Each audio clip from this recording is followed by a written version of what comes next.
What's up, everyone, and welcome back to New Release Reactions here on Cinematic Reviews. As always, I'm your host, Chris, and this, of course, is a show about all things movie and TV. Every week, I break down and review the newest releases like Guardians of the Galaxy Volume 3, beloved franchises like the MCU, and even upcoming projects.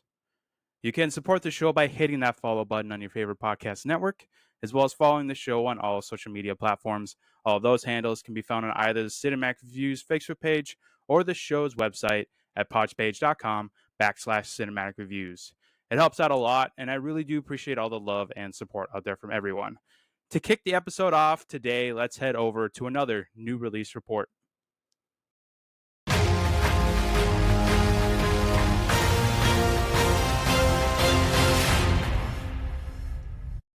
Welcome back to the new release report.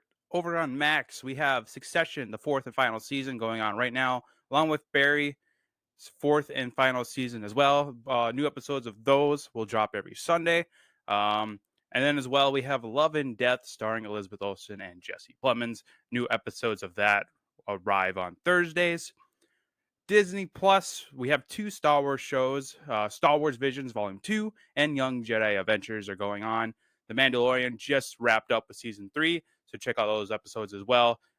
Looking ahead, we have Ant-Man and the Wasp: Quantumania arriving on May 17th. Then we have Marvel's Secret Invasion coming on June 21st. I'll be talking about that later on in today's episode.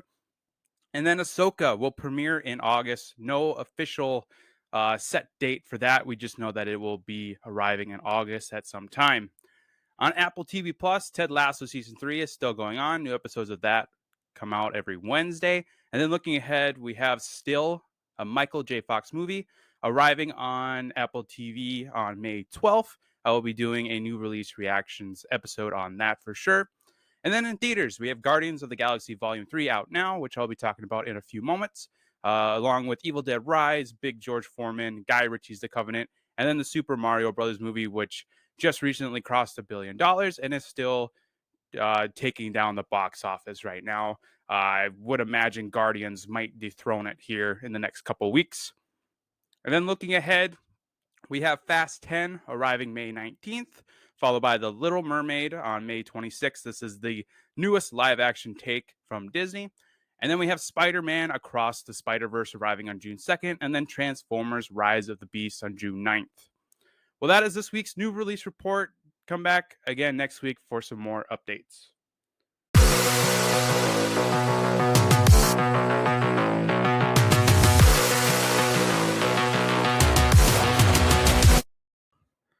Check out the Indiana Jones season going on right now. Every week I break down and review every film in the beloved franchise in preparation for Indiana Jones and the Dial of Destiny, which is set to be released in theaters on June 30th.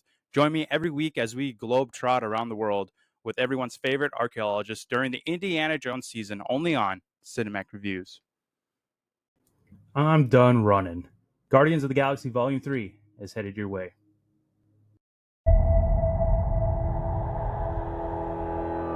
We were gone for quite a while. But no matter what happens next, the galaxy still needs its guardians. Hello, we come in peace.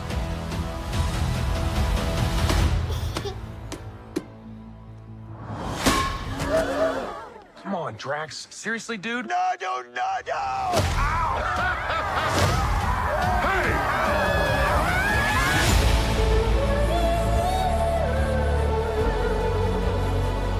Don't forget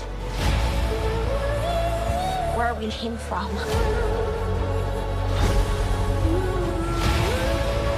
We have been running our whole lives. Pete, I'm done running.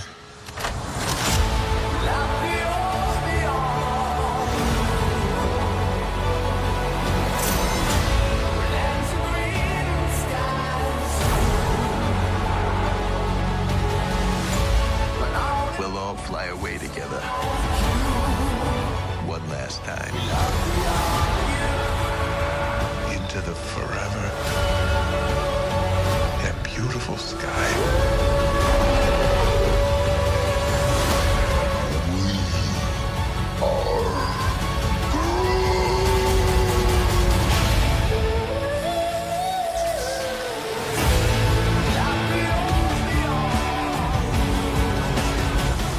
kill anyone who gets in our way. No, not kill anyone. Kill a few people. Kill no people. Kill one guy, one stupid guy who no one loves. Now you're just making it sad.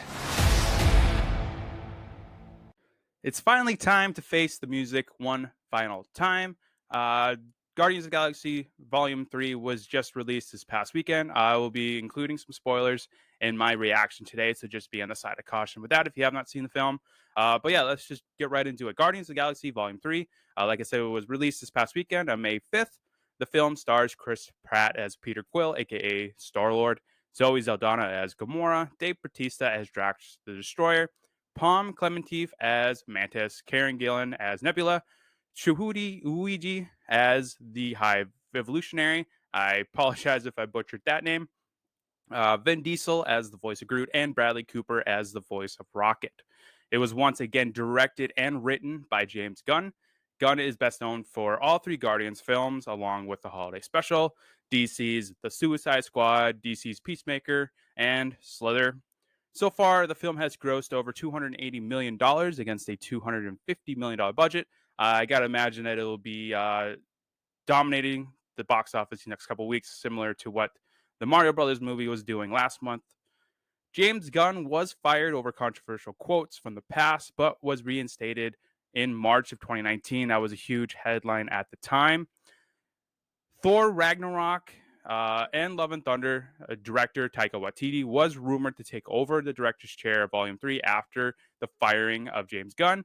Taika, however, said that option was never on the table for him. Luckily, Marvel hired back Gunn to direct this third and final film. He will then go on to co-run the DC studios with Safran. So that is very, very exciting. The film set the record for most makeup applications used in a single film. More than 23,000 prosthetics were used across more than 1,000 actors. That is a lot of makeup. Cosmo was given a female voice in order to honor Laika, the Russian dog, one of the first animals in space. This is the first MCU film to have an uncensored use of fuck. Was not expecting that, but it is James Gunn. I'm assuming Deadpool 3 will be breaking some records along those lines for sure. That has been confirmed to be rated R, along with the Blade film will be R as well. Gunn based the High Evolutionary and his Counter-Earth on H.G. Wells' dark sci-fi tale, The Island of Dr. Moreau. The film was released exactly 6 years after Volume 2, making it the longest gap between an MCU film and its sequel. The previous record holder was Doctor Strange in the Multiverse of Madness, which was released 5 years and 6 months after the first Doctor Strange film.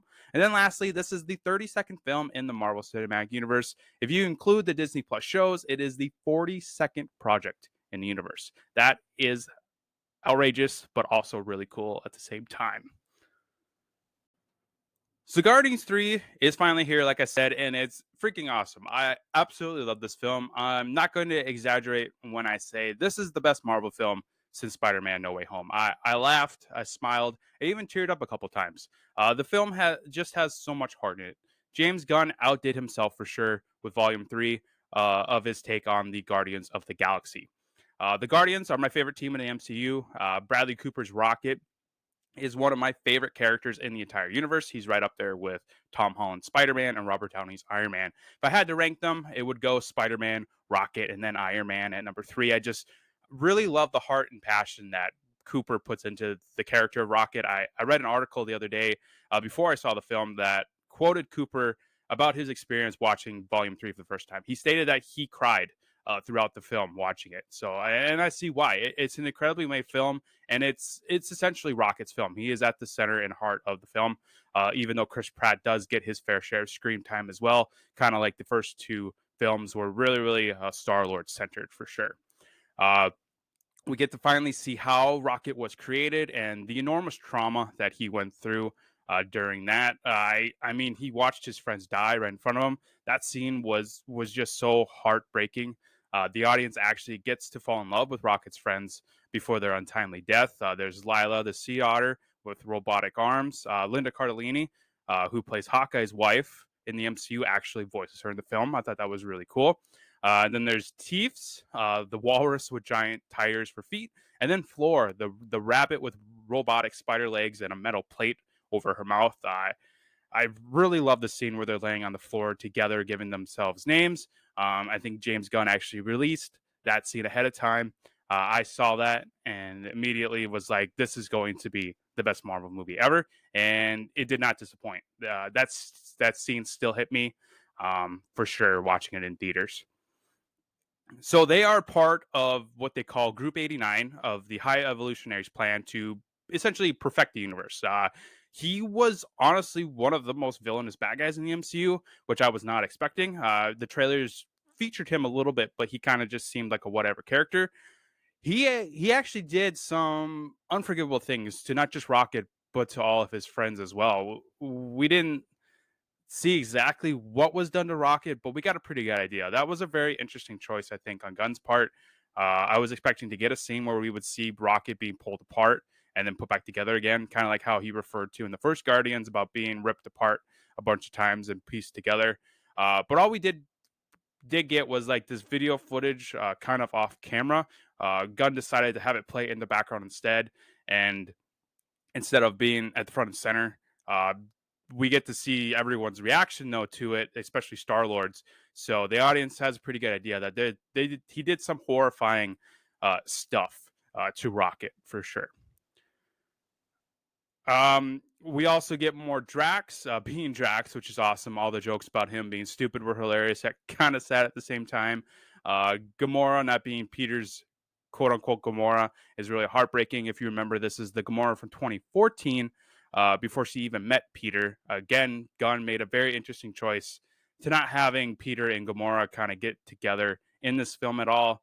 I actually really like that choice. I mean, it makes sense. She isn't Peter's quote unquote Gamora. That Gamora is unfortunately dead by the hands of Thanos. So this is a different Gamora with her own desires and her wants and from her own timeline. So I'm still getting used to the bulk version of Groot. We saw this for the first time in the holiday special last year. I really love Groot in this film, though. Honestly, love the scene where he and Peter are wrecking shop with guns in the high evolutionary ship. I know a lot of people are kind of more on the opposite end with Groot. He was very, very violent in this one versus seeing him in Volume 2, where he's this cute little baby Groot. But I mean, hey, it's a dangerous world out there in space, and Rocket, who is pretty much his best friend, is dying, and he is just unhinged in this film, and I absolutely loved it. Every decision he made was solely based on protecting his best friend Rocket. So I totally understand that. Another great action sequence in the film is the gunfight in the hallway. I got some huge flashbacks from Star Wars, from Darth Vader's hallway scene to Luke Skywalker's hallway scene in The Mandalorian. This is right up there with hallway scenes. The Guardians just annihilated everyone in that hallway. The choreography and the use of slow motion was just perfect. Not just in this scene, but in all the action sequences, actually. This is probably my favorite fight sequence, though, for sure, in the film, is this big hallway fight sequence where everyone is just wrecking shop with the bad guys. We also see the return of Nebula, who is badass once again, and then Kraglin, played once again by Gunn's brother Sean. He now has Yondu's flying arrow and his headpiece.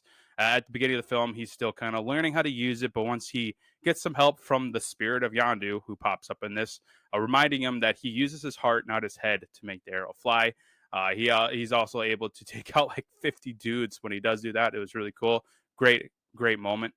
Shout out to Michael Rooker coming back as Yondu. That was awesome. One of the most heartbreaking moments in the MCU is his death in Volume 2. So it was nice to see him pop up. Cosmo, the space dog, returns after only appearing with Stan Lee in a quick scene in Volume 2. She was adorable. Her telekinetic powers are freaking awesome in this film. Some other returning characters include like the broker in the first Guardians film, where Star-Lord tries to sell him the Power Stone. The guy with the best eyebrows in the business, as Peter says. And then Howard the Duck, who was in the previous two Guardians films along with Avengers Endgame. It was great seeing him once again. Really surprised we haven't gotten like a movie centered around him yet. Maybe that's part of Marvel's future plans. We don't know. Not everything was positive, though, even though it's going to rank pretty high on my MCU rankings list coming up. Um, I do have two main negatives of the film, maybe three. The third one is kind of still kind of reacting to that one, but two for sure. The first one is not, I'm not really a fan of Adam Warlock in the film. He was played by Will Poulter. I didn't really feel anything during his scenes. He was the butt of the joke a lot, and was portrayed as this dumb man child, I guess is the best way to describe it. I just didn't really vibe with the Adam Warlock character, even though he's pretty awesome in the comics. I mean, he wields the Infinity Gauntlet at one point. I just think I think it was a huge miss with the Adam Warlock character. And then the second one is what the hell happened to Star-Lord's helmet? I think it was destroyed in Volume 2, if I remember right. But then Peter made a new one for Infinity War. I just don't understand why he didn't use it in Guardians 3. I came across a post from James Gunn after the film was released stating that when Nowhere was attacked, he had to get out of there pretty quickly because Rocket was gravely injured, which makes sense, but it's pretty thin to me. You would think that his helmet would be on him at all times.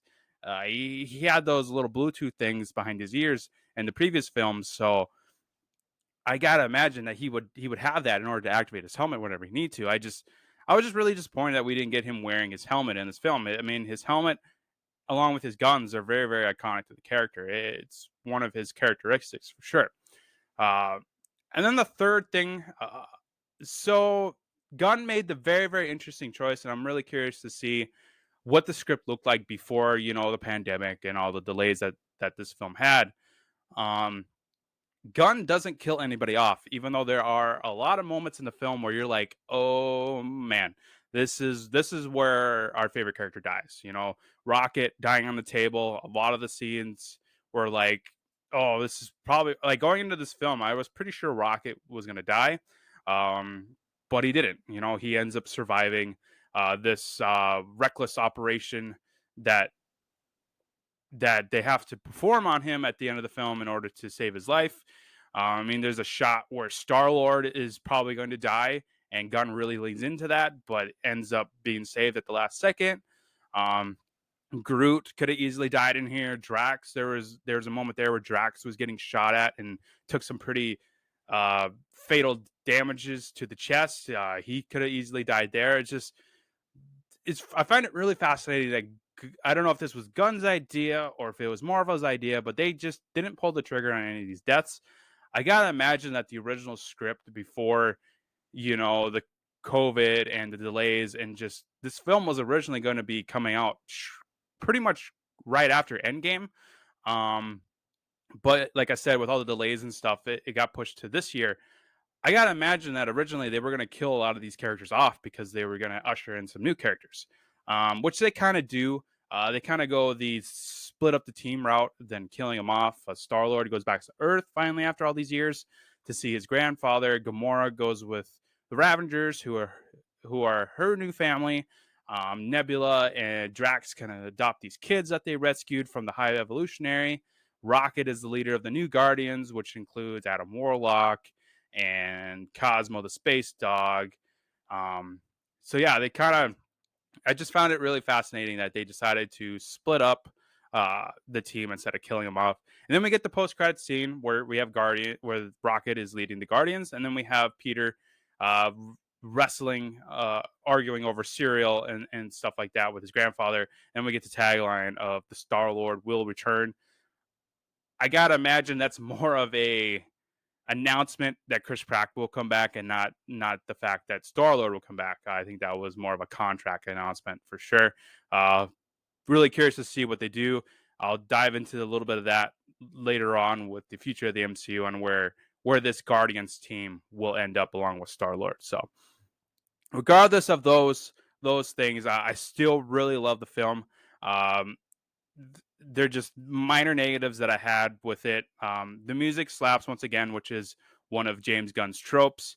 I love the song from the trailers. And then we get it in this film as well, which was awesome. I believe it's Since You've Been Gone by Rainbow. It's such an awesome song. I listen to it all the time.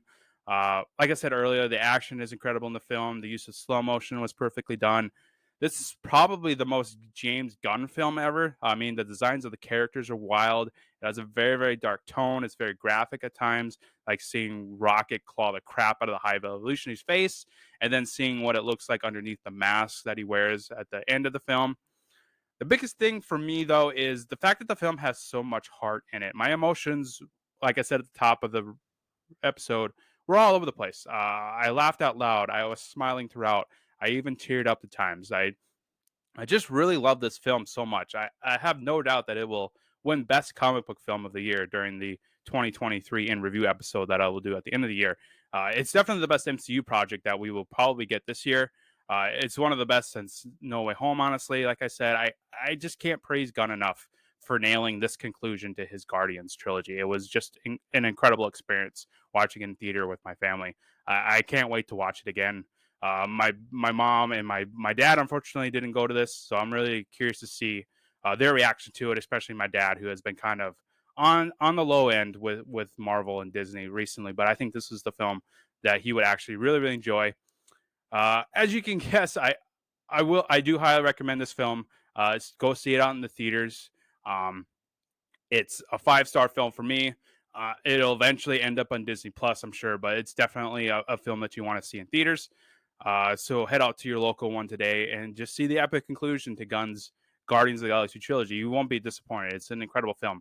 The film, though, is very dark and dramatizing, especially during the animal cruelty sequences in it. So I would advise staying on the side of caution when taking kids to see the film, especially if they are animal lovers. I took my 11-year-old sister to the film, who is a huge animal lover, and she actually really enjoyed the film a lot.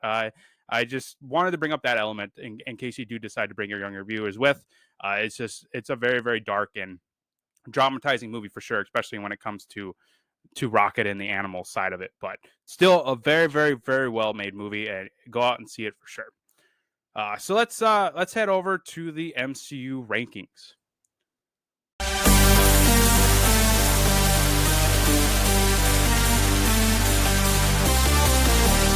So let me pull up the current MCU rankings. Number 1, we have Spider-Man No Way Home. Number 2, Avengers Infinity War. 3, Avengers Endgame. 4, Spider-Man Homecoming. 5, Captain America The Winter Soldier. Followed by Captain America Civil War, Spider-Man Far From Home, Guardians of the Galaxy, Thor Ragnarok, and then Hawkeye rounding out the top 10.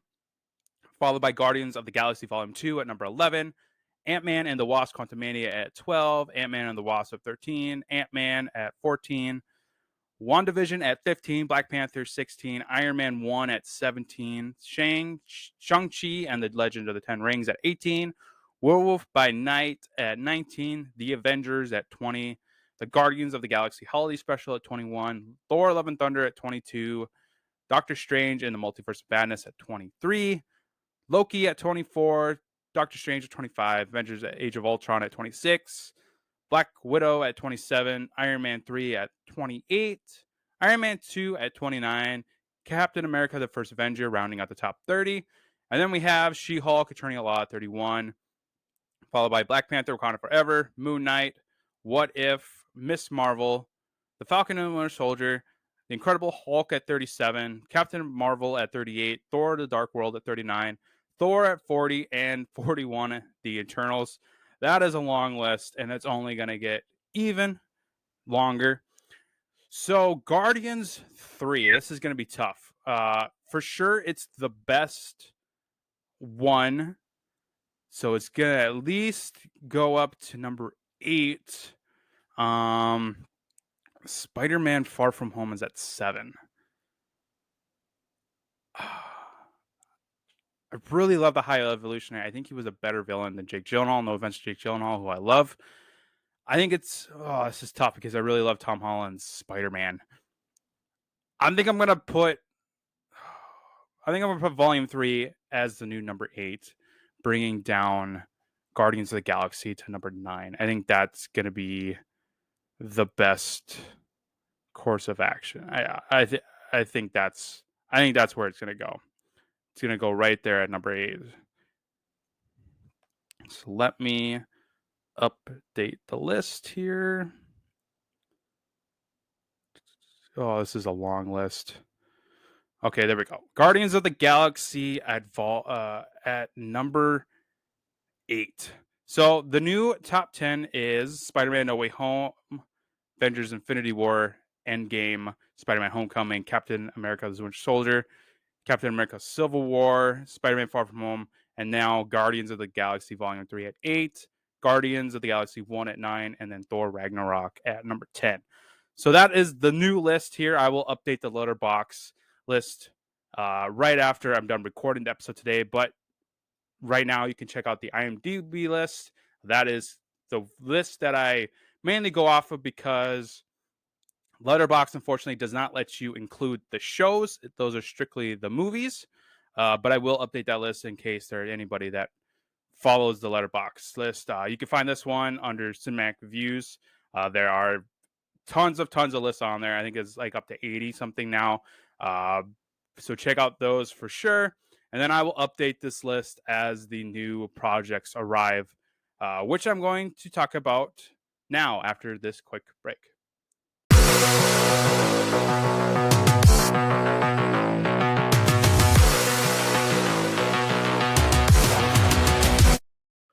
On the next new release reactions episode, it's still a Michael J. Fox movie. Join me as I react to the newest documentary from Apple about the career of Michael J. Fox, told by Michael J. Fox himself.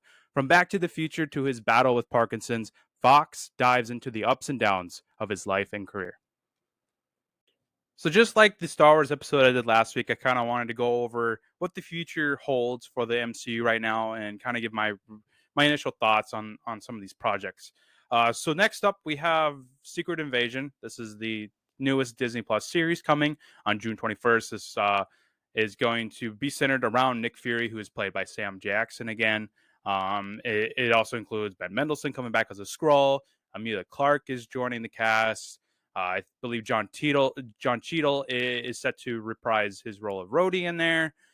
Colby Smulders as Maria Hill is returning finally after being gone since Spider-Man Far From Home. So this series is really shaping out to be Marvel's Andor-like series. You know, Andor was a huge hit last year for Star Wars. So now I think Marvel is kind of banking on Secret Invasion to kind of be their answer to that, with their answer to Andor. So I don't think this is a show that will get multiple seasons. I think this is going to be a pretty limited run show, kind of like Hawkeye and maybe even Moon Knight or Miss Marvel. I guess anything's possible. But I can't see this getting multiple seasons like Loki. But I'm still kind of excited for this. I love Sam Jackson as Nick Fury. I love Colby Smulders and what she has done with Maria Hill. I'm excited to see Amelia Clark finally join the Marvel Universe. I love seeing Don Cheadle as Rhodey. He is set to, I believe, have his own film that I will talk about also. But yeah, I think I'm pretty down on these shows. I mean, She-Hulk didn't blow me away. Hawkeye was really awesome. Moon Knight should have been a movie. Miss Marvel should have been a movie. A lot of these shows should have just been movies. I think the only ones that really needed the extended time frame was like WandaVision or Hawkeye or Loki, who have these giant stories that need, 6 to 8 episodes to tell right. Whereas, Moon Knight was pretty small. That could have just been a 2-hour film. Same with Miss Marvel. That was kind of all over the place. That could have just been a 2-hour movie. She-Hulk probably could have been a movie, but they really went for that sitcom style, so maybe that wouldn't have worked so well. But it's still pretty low on that show. I love Tatiana Maslany. She's a terrific actress. I just did not vibe with She-Hulk. I don't think that show overall worked for me. But yeah, so I'm still gonna watch these shows as they come out. I am excited for Secret Invasion, so I'm curious to see what they do with that part of the universe for sure. And then on November 10th, we have the Marvels, which is to be centered around Brie Larson's Captain Marvel, Monica Rambeau, and Miss Marvel for sure. They are kind of forced to team up here after their powers, I guess, get entangled with one another. They're switching places, they're switching powers, It looks like it could be a fun time. But these are three characters that I just don't really care about. I haven't had enough time to get connected with them. I mean, Miss Marvel, Kamala Khan is a really, really fun character. I'm excited to see her joining Marvel as one of the Young Avengers. Monica Rambeau has only been in a handful of stuff. She made her debut in WandaVision. Um, didn't really vibe with her, so I'm hoping that this movie will kind of help that. And then Brie Larson's Captain Marvel, I am not the highest on that movie. As you could probably tell from those MCU rankings I just listed off, Captain Marvel is towards the bottom. And she is kind of one of those characters where they are so powerful that you kind of have to be very, very cautious with them. As we saw in Endgame, she was rarely ever used because she is, so strong and powerful that you can't really use her like you can, say, a Captain America or an Iron Man. She is just too strong, so she's kind of limited in what she can do. So I'm hoping that the Marvels changes my thoughts on the Captain Marvel character. So I am still kind of excited to see that one. I'm going to go in with very, very low expectations, pretty much to a lot of these projects, because Marvel has been in a slump as of late. I loved Quantumania, but I'm in that small camp of people that actually enjoyed it. It's not the greatest movie in the world, but I had a lot of fun watching it, and I'm excited to see it again. Black Panther Wakanda Forever took me a couple of rewatches to get really into that one. I initially wasn't very high on that. Thor Love and Thunder, I was not very high on that either, even though it had some elements that I really loved. Doctor Strange and Multiverse of Madness was pretty fun at times.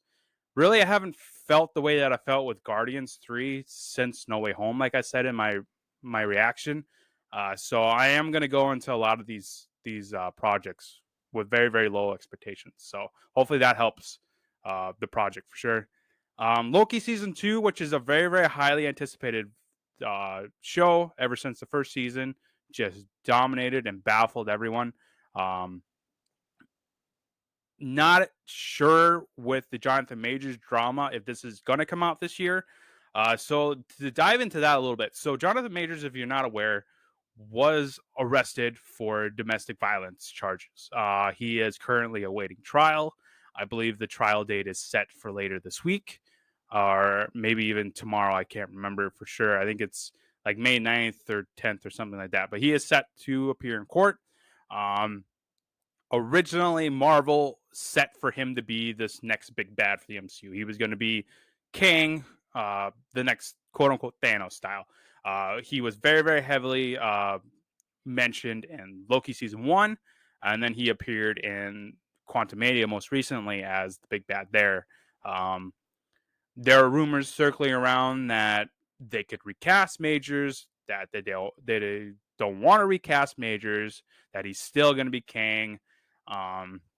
There's rumors that they could just scrap the Kang character altogether and make a different big bad. Really, Marvel is kind of in limbo right now, waiting to see what the fate is for Jonathan Majors on the legal side. So these next, couple months are really going to be telling on what direction Marvel is going to go in. And I think that's why Loki Season 2 hasn't had an official release date. It just keeps getting a 2023 year slapped on it. But I would not be surprised if it gets pushed back to 2024. From what I understand, it's all filmed and it's all ready to go. Jonathan Majors has already filmed that season.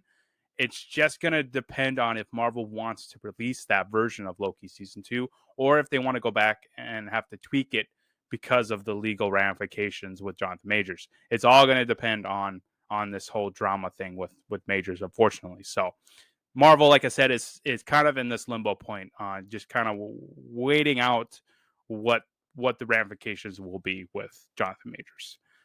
So that is kind of the story behind that. We recently got some casting rumors for the MCU's Fantastic Four, which has a 2025 release date. There were rumors that Margot Robbie got a massive, massive contract offer from Marvel to play Sue Storm, aka Invisible Woman. There was also rumors that Adam Driver got a multi-deal massive offer to play Reed Richards, aka Mr. Fantastic.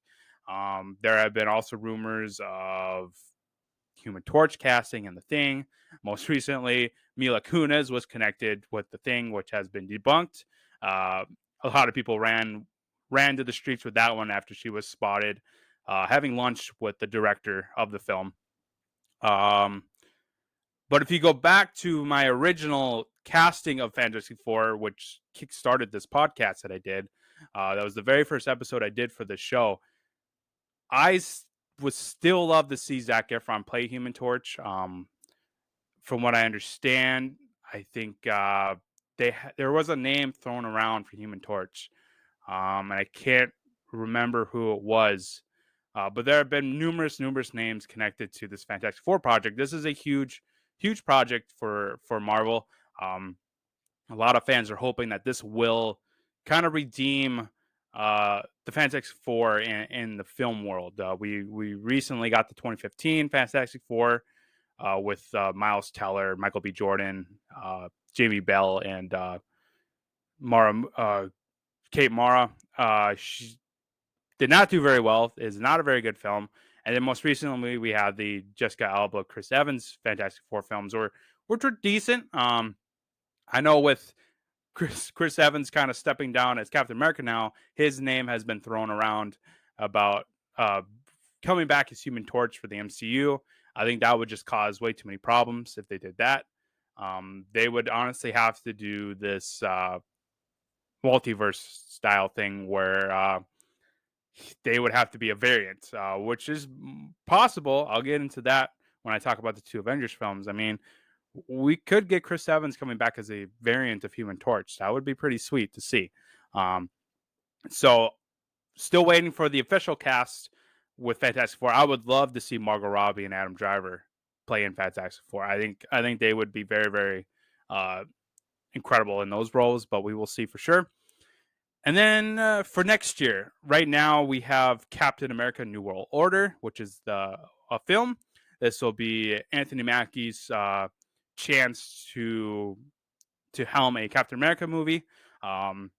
Harrison Ford has been casted as the new now President Ross. It was Colonel Ross, played by the I'm totally blanking on his name. The original actor unfortunately passed away, so they recasted him with Harrison Ford.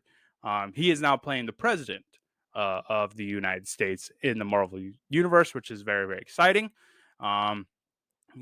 Still, again, I'm going to be pretty low on this film. I was very, very low on Falcon and Winter Soldier. I loved Anthony Mackie as Captain America. I loved Sebastian Stan as the Winter Soldier.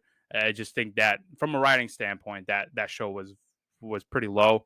But I'm still excited to see Anthony Mackie don the Captain America shield again. Then we have Daredevil Born Again, which I'm super excited about. Charlie Cox is the MCU's Daredevil, as we saw in Spider-Man and She-Hulk. He is getting his own series on Disney+. It sounds like it is not a continuation of the Netflix show. It is going to be this kind of soft reboot type of thing. So I'm excited for that. Then we have Deadpool 3, which is going to be a massive, massive movie for Marvel. We already got the confirmation that Hugh Jackman will come back as Wolverine. I think some of the other casts from the previous Deadpool movies will be in there as well. I saw Colossus' name pop up. I saw Vanessa's name pop up. No word yet on Negasonic Teenage Warhead if she's going to or show up in that movie. No plot details yet, but it is coming out next year for sure. I believe it has a November release date. I am not positive on that. But this is going to be a exciting film for Marvel. This will be their first rated R film. So yeah, Ryan Reynolds is coming back. He has been very, very vocal about how this Deadpool will still be loyal to the previous two films while also trying to fit into the MCU. He fought very, very hard for that R rating, so I hope they use it well. Super excited for that. It's probably the project I'm most excited for other than the Fantastic Four movie. So I will definitely be doing an episode on that for sure. some other projects that are on the list that are kind of in limbo right now. Agatha Coven of Chaos is a series that's coming to Disney Plus. This will see Catherine Hahn returning as Agatha. I gotta assume it's going to be more of a prequel to WandaVision. If you remember, at the end of WandaVision, she was kind of trapped in that town as a prisoner. So I would have guessed this is going to be kind of a prequel to that. Then we have Echo. This is another series coming to Disney Plus. This is I can't remember her name, but she was a character on the Hawkeye show. She is kind of, I think it's Maya, the deaf character from there. She is going to get her own series. I believe Daredevil is rumored to show up in that one as well. I'm not positive on that. Then we have the Thunderbolts, which will be this kind of not really. It's kind of like Marvel's Suicide Squad in the way. So we have all these anti-heroes coming together to fight a common enemy. Sebastian Stan's Winter Soldier is going to be in it. Florence Pugh's Elena is going to be in there. I got to imagine Julia Louis-Dreyfus is going to come back in there. So yeah, this is kind of a B team kind of movie. I'm sure Harrison Ford as President Ross is going to be up in there too.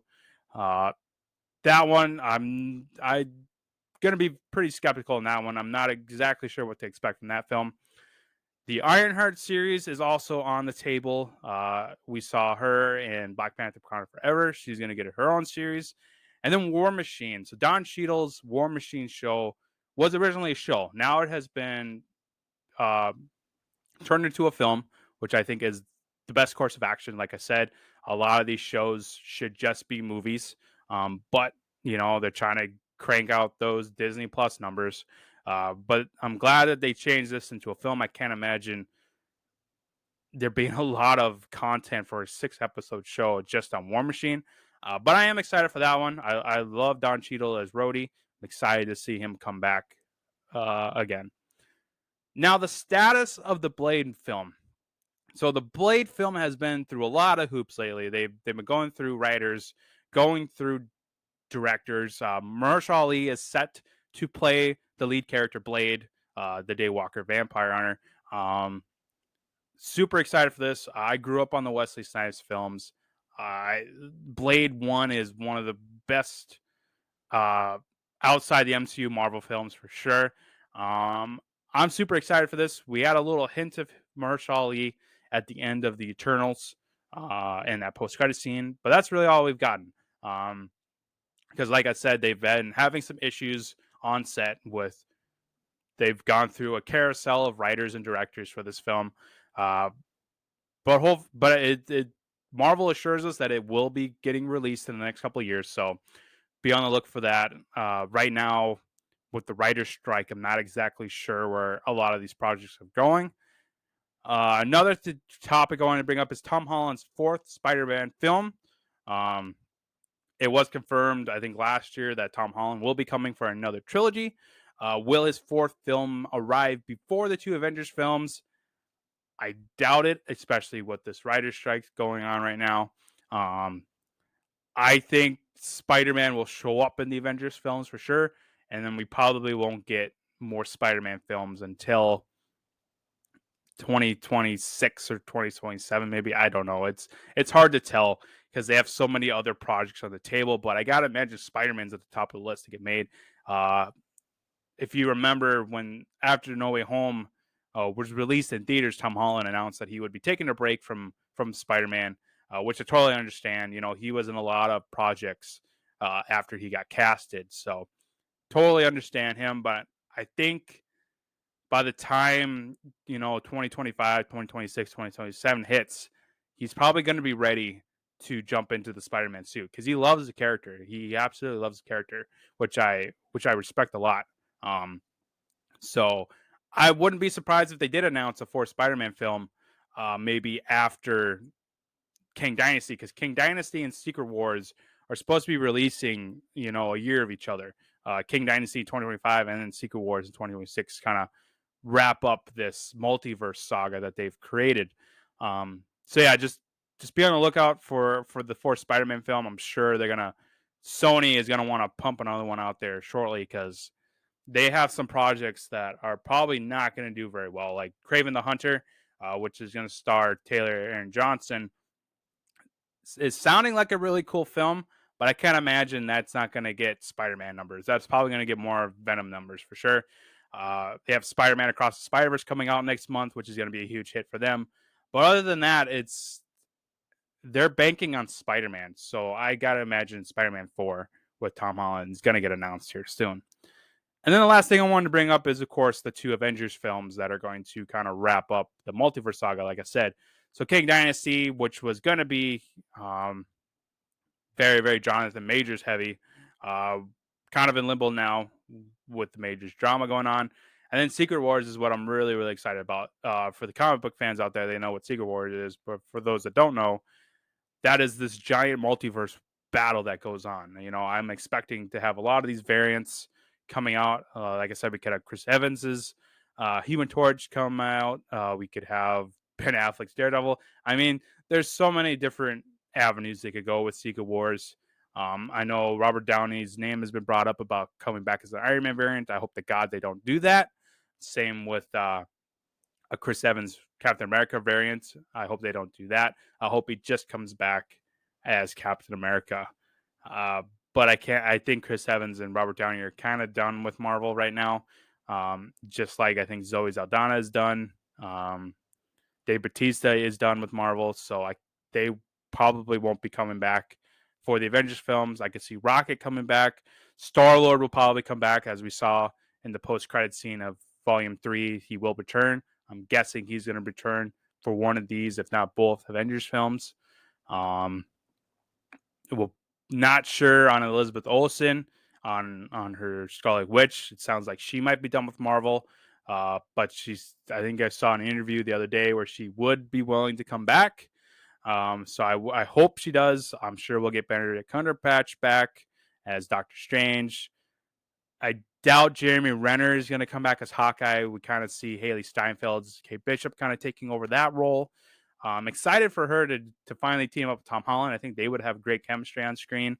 Would love to see Florence Pugh in these Avengers films as Yelena. She was a very, very big fan favorite when that came out in Black Widow. Scarlett Johansson, speaking of Black Widow, she's most likely out.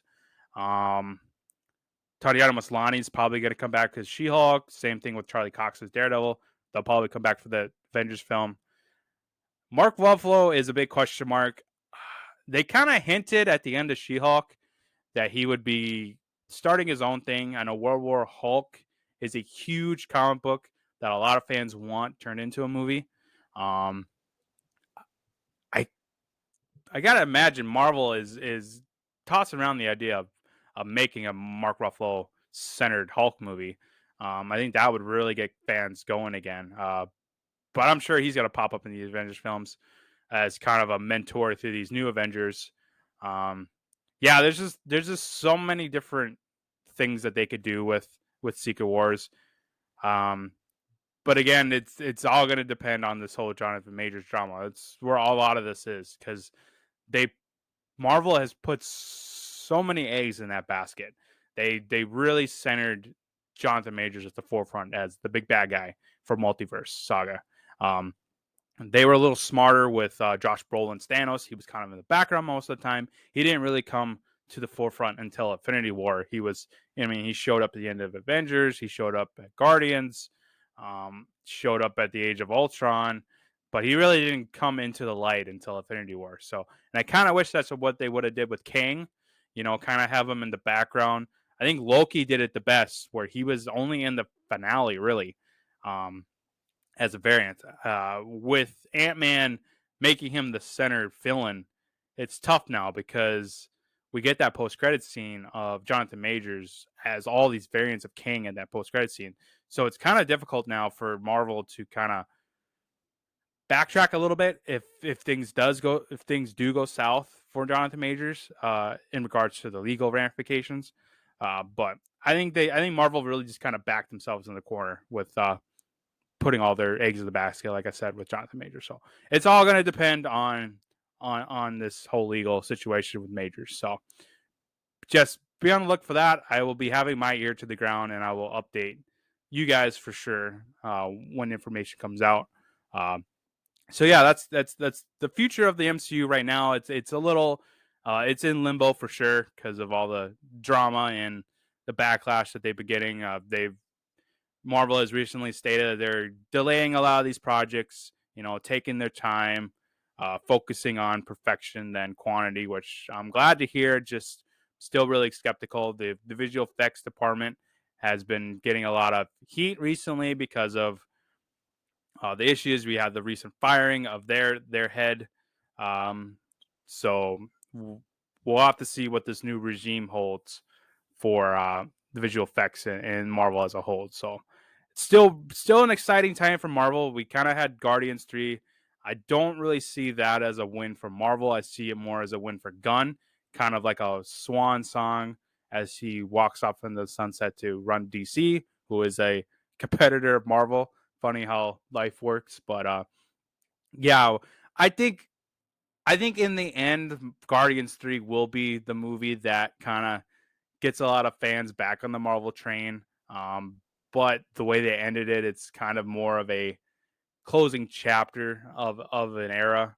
Not really. Yeah, I think. Yeah, I'm gonna stick with that. I think it's more of a end chapter than it is. Oh, here's a fresh beginning. It's more just closing the book on this part of the universe. But maybe I'm very, very impressed, as I said, with Guardians 3. So hopefully they learn from Guardians 3 and let the directors kind of focus more on their vision. That's the cool thing about Guardians is they kind of let James Gunn off the hook a little bit. They just let him do his thing, and that was in the benefit of the movies. And I think they need to learn from that. They need to just not have such a big agenda when it comes to these projects and just let the directors show their vision and let them tell this really heartwarming story that fans can get behind and be attached to. So I hope this is a learning moment for Marvel when it comes to Guardians 3. So check out all of these. I'm sure I'll be doing new release reactions to all these projects that'll be coming out. So I'll announce those as they come out. So be on the look for that for sure. Well, that'll do it for this week's MCU-filled new release reactions episode. Join me next week for my reaction to Still, a Michael J. Fox movie. Also, check out the Indiana Jones season going on right now. Later this week, I'll be breaking down and reviewing Indiana Jones and the Last Crusade. Later, everyone.